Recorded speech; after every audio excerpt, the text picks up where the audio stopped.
Eh bien salut à toutes et à tous, c'est Anthony Klinger de la chaîne Acadev et aujourd'hui on se retrouve dans une nouvelle vidéo sur l'API de Next.js.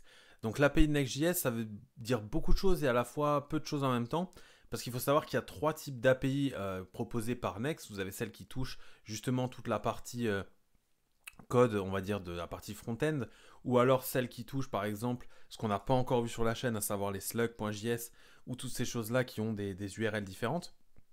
Et enfin, la partie qu'on va voir aujourd'hui, c'est la partie serveur du coup, qui va vous permettre de faire comme des API du coup en PHP. Donc l'avantage de Next.js comparé à Node directement, c'est bon déjà il faut savoir que Next.js s'appuie sur Node.js, en grosse partie en tout cas. Il faut savoir déjà qu'en Node.js, normalement lorsque vous créez une API, vous devez configurer votre serveur et derrière configurer vos routes. Alors le gros avantage de Next.js ici, c'est qu'au préalable, ils ont déjà créé un dossier API dans votre application web, du coup, que vous avez normalement déjà installé. Si vous avez suivi la formation Next.js, si ce n'est pas le cas, bah, faites-le. Pour créer l'application, c'est vraiment pas compliqué. Et dans le projet de base que npx create next app va vous créer, vous allez donc avoir un dossier API qui est en fait un dossier qui va vous permettre d'accéder, comme vous le voyez là, à différentes routes. Et c'est là le gros avantage, c'est que vous n'avez pas besoin du coup de créer des routes comme avec un serveur express par exemple, vous devez définir vos routes directement et à chaque fois leur donner chaque type de route du coup. Et bien ici, vous allez pouvoir créer à la même manière que vous créez vos pages dans vos pages du coup JavaScript de Next.js, vous allez pouvoir créer vos routes comme ceci. Là par exemple, API et hello.js devient une localhost 2.3000/API/hello. Le gros avantage de cette API, avant d'aller plus loin déjà, c'est que vous allez pouvoir l'exploiter en local, comme en ligne du coup si vous êtes en ligne, directement avec vos fichiers du coup de votre application web. C'est-à-dire que par exemple, si vous faites un appel, et ça je vous invite à aller voir du coup les vidéos en Node.js où je vous montre comment faire un appel SQL du coup vers une base de données par exemple avec votre JavaScript, parce qu'aujourd'hui JavaScript, le gros avantage c'est que vous pouvez faire également du back-end, ce qui n'était pas le cas avant. Et bien du coup, si vous vous connectez à votre base de données via Node.js là-dedans, vous allez pouvoir récupérer des données par exemple de votre base de données et les exploiter directement avec vos fichiers. Le gros avantage c'est que ce sera un gain de temps et ce sera à la fois hyper rapide pour exploiter vos données. Donc ça, prêtez-y vraiment attention. C'est quelque chose que peu de monde utilise parce que vous avez déjà par exemple un back-end qui est développé en autre langage ou qu'un back-end est développé sur votre serveur déjà au préalable. Mais si vous pouvez tout faire en même temps, je vous conseille vraiment de tout faire en même temps parce qu'au moins là, ça imbrique le tout dans une application buildée et du coup optimisée. Ok, trêve de bavardage. Maintenant, comment ça fonctionne cette API? Qu'est-ce que vous pouvez faire concrètement et quelles sont les fonctionnalités? Alors déjà, pour rappel, l'URL que vous allez utiliser, c'est donc votre domaine ou localhost et votre port, /API, et après, ce sera la route que vous allez définir. C'est-à-dire que là, j'ai hello.js, mais si je crée un dossier, c'est ce qu'on va faire après, et que dedans, je mets un index.js et je recrée autre chose.js, eh ben, ça va être le même principe du coup que, comme je l'ai dit ici, vos différents fichiers JavaScript. Ok. Alors, on va partir de ce fichier de base, hello.js, pour voir comment il est construit et de quelle manière on va pouvoir l'exploiter. Déjà, vous voyez que vous avez une ligne en commentaire qui vous permet d'accéder directement à toute on va dire la documentation sur les routes API de base de Next.js. Vous pouvez le voir si vous avez envie, hein, mais sachez que c'est très facile. Et derrière, contrairement à du Node.js standard, que vous avez déjà vu dans la vidéo Node.js, ici, à la même manière qu'on exporte un composant, eh ben, on va exporter du coup de nouveau un handler, ils appellent ça comme ça, vous pouvez l'appeler comme vous voulez, du coup de notre page, pour que ce soit exporté et du coup réutilisable ailleurs. Ok, alors comment ça fonctionne? Ici on a exporté une fonction handler qui contient rec et res. Donc ça, si vous avez déjà des notions en Node.js ou vous avez suivi les tutos que j'ai fait sur la chaîne, ça vous est déjà familier normalement. Il faut savoir que rec, c'est-à-dire request, c'est tout ce que vous recevez. Et response, donc res, donc qui veut dire response, c'est tout ce que vous allez envoyer.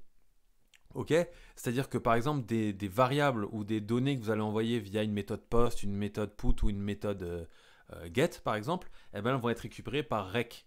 Et la méthode va être également récupérée par rec, ce qu'on va voir juste après. Res, lui, quant à lui, il va nous servir à renvoyer des informations à l'utilisateur, au client, que ce soit un statut code, donc c'est-à-dire par exemple un statut 200 quand c'est OK, ou un statut 400 ou 404 ou 500 s'il y a un problème. et un JSON ou du texte, hein, vous pouvez envoyer ce que vous voulez, moi je vous conseille d'envoyer à chaque fois du JSON, comme ça c'est plus facilement exploitable côté client, et du coup en l'occurrence ici on renvoie un nom, donc name, John Doe. C'est ce qu'on voit ici du coup dans notre partie navigateur de l'API. Vous n'êtes pas obligé d'utiliser un navigateur pour voir le contenu de votre API. Vous pouvez très bien installer des extensions de Visual Studio Code, du coup, comme HTTP request ou des choses comme ça. Ok, donc j'ai dit avant qu'on avait donc les rec et les res. Déjà, il faut savoir qu'avec rec, l'avantage c'est que vous allez pouvoir checker la méthode utilisée. Par exemple, si ici je fais un if rec.method, et bien ici je vais pouvoir dire que si la méthode utilisée est égale à get, alors tu vas bien renvoyer ça à l'utilisateur. Ok. Sinon, tu vas lui renvoyer par exemple un statut 500. Voilà. Et tu vas lui renvoyer un message comme ceci, où tu vas renvoyer par exemple méthode not allowed. C'est souvent ce qui est renvoyé. Ok. Donc là, si c'est get, j'affiche John Doe. Si c'est pas get, bah, du coup c'est post et j'affiche erreur 500. En l'occurrence, là, je suis en get parce que je veux afficher les réponses. Donc, évidemment, il me renvoie un statut 200 avec name John Doe. Admettons que j'inverse et qu'ici, je mets post, j'enregistre, je rafraîchis. Et bien, on a bien message not méthode not allowed.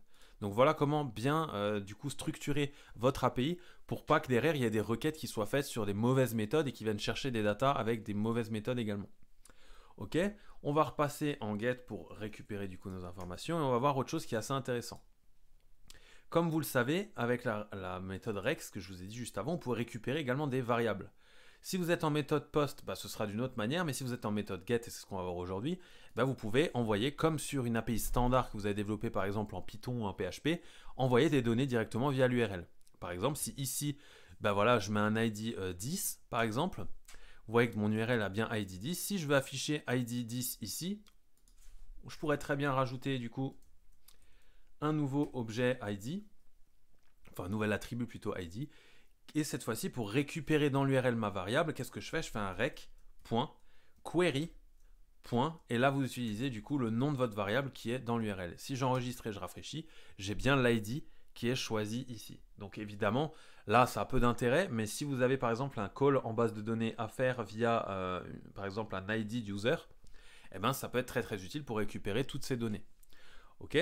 Maintenant, il y a une deuxième méthode pour récupérer ces données et pour que ce soit plus simple derrière dans votre structure. C'est quand vous commencez à avoir pas mal de choses. Par exemple, ici, si vous avez prénom égale John et nom égale Doe. Voilà, donc on l'a bien tout là-dedans. Maintenant, si au lieu d'écrire à chaque fois rec.query.id, on va pouvoir faire de la déstructuration. Donc ça, c'est assez nouveau, on va dire, maintenant en JavaScript. Alors, en quoi ça consiste? On va créer une constante. Et là, on va déstructurer. Donc pour ça, on va utiliser les accolades. Et on va donner uniquement les noms de variables auxquels on aura besoin d'accéder dans notre URL. Si par exemple, ici, j'ai pas besoin de l'ID, mais j'ai juste besoin du prénom nom, je peux faire prénom, virgule, nom. Et du coup, ici, je vais mettre égal rec.query. Et du coup, ça va me permettre de déstructurer cet objet-là pour récupérer uniquement les variables, enfin les constantes du coup que j'aurais besoin. Et ici, je pourrais par exemple virer ça, laisser name et lui donner à name, ben non, vous l'avez compris. Et first name, par exemple, je peux lui donner prénom. Si là j'enregistre et je rafraîchis, vous voyez que j'ai uniquement nom et first name avec bien les données que j'ai envoyées via mon URL get. Donc voilà déjà comment ça fonctionne. Vous pouvez, avec la méthode post, cette fois-ci ce sera plus rec.query, parce qu'on ne fera pas une requête directe, mais ce sera bien rec.params. Et après ça fonctionne de la même manière. Donc voilà, pour la méthode post, évidemment, il faut passer soit par un postman, soit par une requête fetch, Axios, que vous aurez fait de votre côté client, ou n'importe quoi d'autre avec des requêtes HTTP.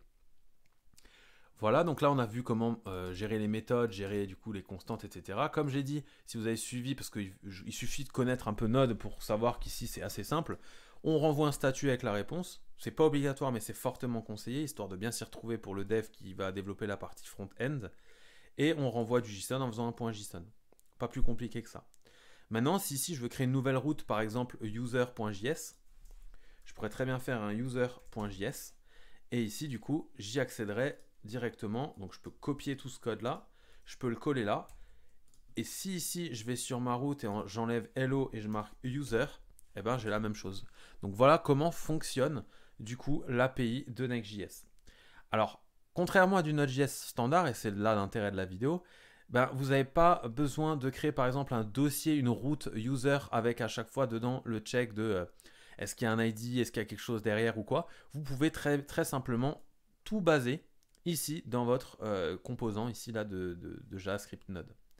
Du coup, vous pouvez très bien avoir une partie où vous allez faire quelque chose en fonction de la méthode. Donc si c'est post, fais ça, si c'est get, fais ça, si c'est put, fais ça. Comme vous pourrez récupérer vos variables de la manière dont vous voudrez. Donc à la différence de Node, encore une fois, en pur, on va dire, vous n'avez pas besoin de checker vos routes concrètement pour faire des choses, pour développer une structure d'API cohérente là-dedans. Alors vous pouvez créer des dossiers, c'est ce que j'expliquais avant. C'est-à-dire que par exemple, si ici je crée un dossier que je vais appeler meta par exemple, et que dans ce meta, je vais créer cette fois-ci un autre fichier user.js, et qu'ici je colle, et ici admettons on va juste renvoyer le nom, comme ça on va voir que ça fonctionne bien.